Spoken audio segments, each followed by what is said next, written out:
নমস্কাৰ YouTube channel Gitartha কথনলৈ আপোনাক স্বাগতম জনাইছোঁ। শ্ৰীমদ্ভাগৱত গীতা এই গ্ৰন্থভাগীৰ এটি সৰল অনুবাদ আপোনাৰ সন্মুখত উপস্থাপন কৰিব বিচাৰিছোঁ। আহকচোন আমি এই শাস্ত্ৰভাগীৰ ভিতৰলৈ সোমাই যাওঁ। অথ দ্বিতীয় অধ্যায় শ্লোক সংখ্যা ৪৪ यौवानर्थ उदपाने सर्वतः सम्प्लुतोदके तवान् सर्वेषु वेदेषु ब्राह्मणस्य विजानतः। সৰলাৰ্থ চাৰিওফালে পানীৰে উপচি থকা পৰিষ্কাৰ নিৰ্মল বিশাল জলাশয় এটা লাভ কৰিলে মানুহৰ সৰু সুৰা কুঁৱা পুখুৰীৰ পানীত যি প্ৰয়োজন থাকে, অৱশ্যে প্ৰয়োজন নাথাকেই, সকলো শাস্ত্ৰ আৰু বেদ তত্ত্ব সহকাৰে জনা, পৰম পুৰুষ পৰমেশ্বৰক জনা ব্ৰহ্মজ্ঞানীজনৰ বেদসমূহৰ ওচৰত থকা প্ৰয়োজনো সিমানেই। সৰল পদ্য ভাঙনি। সুবিশাল জলাশয়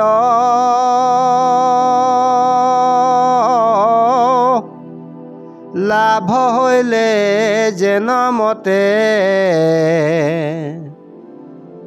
নৰ্দমাৰ জল নলাগয়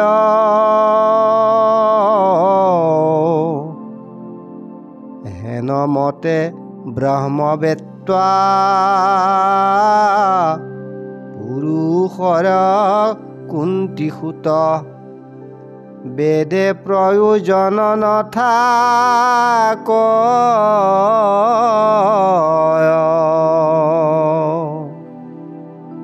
শ্লোক ভাগৰ পৰা জানিবলগীয়া কথা। বেদৰ প্ৰয়োজন কিমানখিনি? হিন্দুৰ বেদসমূহৰ বিষয়ে নাজানিলে কিবা ক্ষতি হ'ব নেকি বাৰু? পৃথিৱীৰ বৰ্তমানৰ জনসংখ্যা প্ৰায় ৮১০ কোটি। ইয়াৰ ১২০ৰ পৰা ১৩০ কোটি মানুহ অৰ্থাৎ ১৫ৰ পৰা ১৬% লোক হিন্দু। এই ১৫%ৰ পৰা ১৬%ক ১০০জন বুলি ধৰিলে ভাৰতত থকা হিন্দু লোকৰ সংখ্যা ১১০ কোটি, নেপালত ২.৩ৰ পৰা ২.৫ কোটি, বাংলাদেশত ১.৪ৰ পৰা ১.৫, ইণ্ডোনেছিয়াত ৪.৫ৰ পৰা ৫ নিযুত, পাকিস্তানত ৪.৫ নিযুত, ইংলেণ্ডত ১ নিযুত আৰু অন্যান্য কিছুমান দেশতো সামান্য হিন্দু লোক থাকে। অহিন্দুৰ বেদ নাই। এতিয়া যদি আপুনি হিন্দুৰ আৰ্থিক অৱস্থা, সুখ বা আনন্দৰ অৱস্থা, নবেল বঁটা পোৱা হিন্দুৰ সংখ্যা, বৈজ্ঞানিকৰ তালিকাত থকা হিন্দুৰ সংখ্যা আদি উলিয়াব খোজে, সেই পৰিসংখ্যা বৰ হতাশজনক হ'ব। আন উদাহৰণ নালাগেই। ভাৰতত মুছলিম সাম্ৰাজ্য বিস্তাৰ হোৱাৰ পাছত ইংৰাজৰ শাসন চলিল। তাৰ আগতে ভাৰতবৰ্ষখন হিন্দু ৰাষ্ট্ৰই আছিল বুলিব পাৰি। তেনেহ'লে ভাৰতৰ ৰাজনৈতিক, অৰ্থনৈতিক, বৌদ্ধিক, সামাজিক বা ধৰ্মীয় দিশৰ বিকাশত হিন্দুৰ বেদৰ ভূমিকা কি? তেনেহ'লে বেদখন আমাৰ বাবে অপৰিহাৰ্য নেকি? বেদ নাজানিলেনো ক্ষতি কি? অৱশ্যে বেদ নালাগে বুলি আমি কোৱা নাই।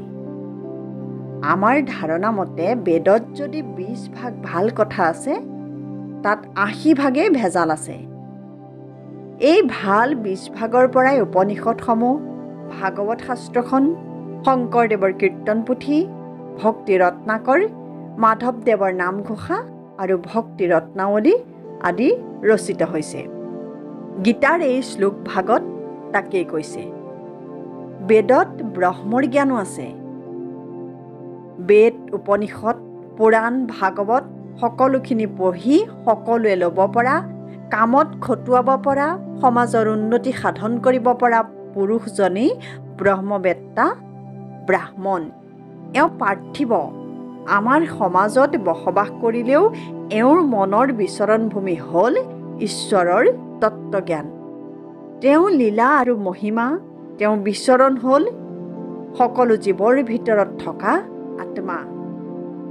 এনে অৱস্থাত অৱস্থান কৰিব পৰাজনৰ বাবে বেদৰ প্ৰয়োজন কিমান? এজন মানুহে সম্পূৰ্ণ পৰিষ্কাৰ পানীৰ এটা অতি বিশাল জলাশয় পালে খাল ডুঙৰ পানীৰ প্ৰতি কিবা প্ৰয়োজন অনুভৱ কৰিব জানো? নকৰে, মানে নকৰে বুলিবই পাৰি। যদি কিবাকৈ অকণমান কৰেও সেই পৰিমাণটোৱেই হ'ব ব্ৰহ্মবেত্তাজনৰ ওচৰত বেদৰ প্ৰয়োজন। আমি এইখিনিতে এটা কথা আলোচনা কৰিব খুজিছোঁ। গীতাৰ এই অধ্যায়ত ভগৱানে অৰ্জুনক প্ৰথমতে আত্মাৰ জ্ঞানৰ কথা ক'লে। তাৰ পাছত আহিছে বুদ্ধিযোগ তথা নিষ্কাম কৰ্মযোগৰ কথা আলোচনা কৰিবলৈ। ভগৱানক লাভ কৰাৰ মূল পথ দুটা বুলি কোৱা হয়। এটা হ'ল জ্ঞান মাৰ্গ আৰু আনটো হ'ল ভক্তি মাৰ্গ।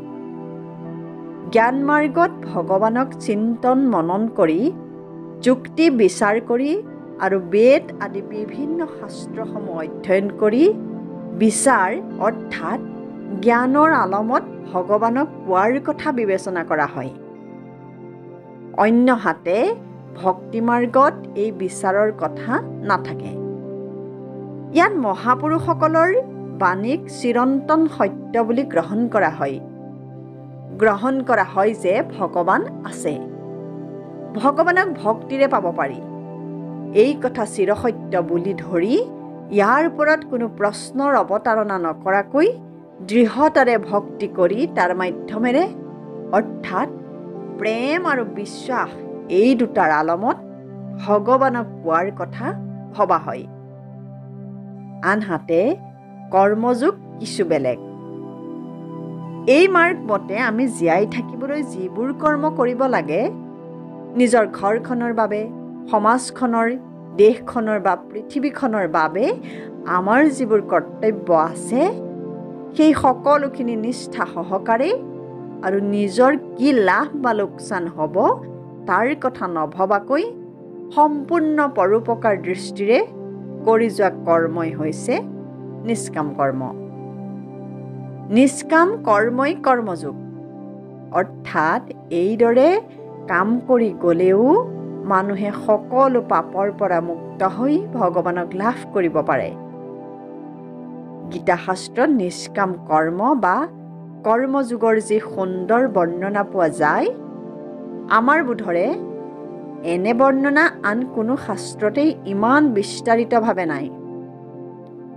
এই বৰ্ণনা এই অধ্যায়ৰ বাহিৰেও তৃতীয়, চতুৰ্থ, পঞ্চম, ষষ্ঠ, অষ্টাদশ আদি বহুতো অধ্যায়ত পোৱা যাব। শ্ৰোতামণ্ডলীৰ প্ৰতি আমাৰ নিবেদন, এইখিনি আপোনালোকে গুৰুত্ব সহকাৰে বুজি আপোনাৰ জীৱনত প্ৰয়োগ কৰাৰ চেষ্টা কৰক। আপোনাৰ প্ৰচুৰ পৰিমাণে লাভৱান হ'ব। গতিকে পিছৰ ভিডিঅ'সমূহ পাই থাকিবলৈ আমাৰ চেনেলটো ছাবস্ক্ৰাইব কৰি বেল বুটামটো টিপি থ'ব আৰু লাইক, কমেণ্ট, শ্বেয়াৰ কৰিবলৈ নাপাহৰিব। ধন্যবাদ।